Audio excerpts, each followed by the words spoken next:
these are the few, we can say, the characteristics or attributes of a copyright. You can just say automatic protection is there. Now, we are talking about the copyright registration, then we say that yes, you have to do the registration with the form 14, but whether it is a required, so it is not mandatory.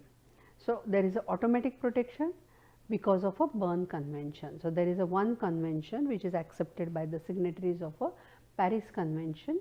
Most of the like 179 countries, they have accepted that Berne convention, and this Berne convention gives you automatic protection. So, what is the meaning of that?